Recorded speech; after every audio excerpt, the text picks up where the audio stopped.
Карагандинские предприниматели знают, как сделать деньги из органических отходов. С помощью дождевых червей они изготавливают биогумус, удобрение, которое в разы повышает урожайность. 5 горстей такой органики заменяют целый мешок навоза. Марина Золотарева расскажет подробнее, как можно заработать на калифорнийских червях.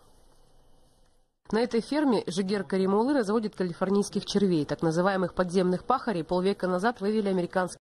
Вот что на сегодня мы имеем. Раз. Этот бурт мы удлиняем. Его длина 9 метров. То есть мы его шире делаем. Он 9 метров. 2, 3, 4, 5, 6, 7. Вот 7, 8, 9, 10, 11, 12 и 13, 14. Здесь мы корчуем деревья, расчищаем навесную площадку дополнительно для новых грядок. Этот навоз уйдет до зимы, до холодов на грядки и будет завезен дополнительно на старт весеннего сезона с апреля месяца, новый в районе 25 тонн. Сейчас мы посмотрим вот эти вот 3 грядки, им уже неделя как подкорм ложился сверху. Мы просто посмотрим, сколько червя, несмотря на то, что ночью была температура всего лишь плюс 5 градусов. И вчера целый день лил дождь.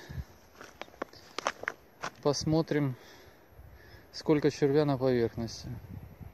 Кстати говоря, вот замечу, бронзовый цвет воды возле буртов говорит нам о том, что вымывается биогумус уже с буртов. Именно это характерный признак.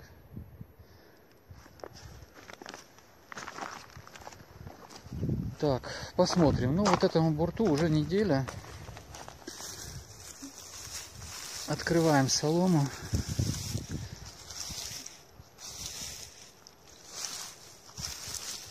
Вот наша поверхность.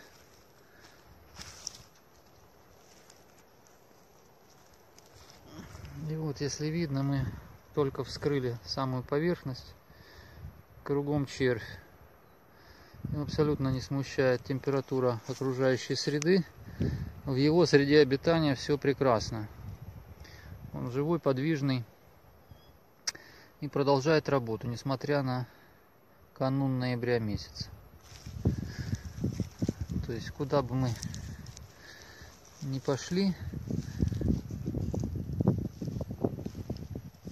вот смотрите, вот везде масса червя.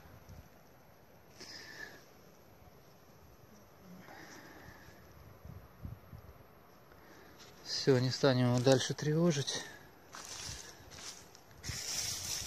Закрываем его назад.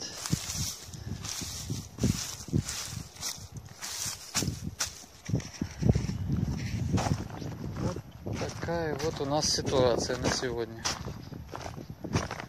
Нам остается только закончить до холодов с этим навозом. Его здесь осталось порядка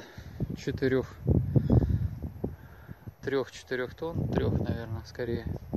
Около, ну да, где-то около 3-4. Из 46, которые были завезены месяц назад. Все, до новых встреч. Пока.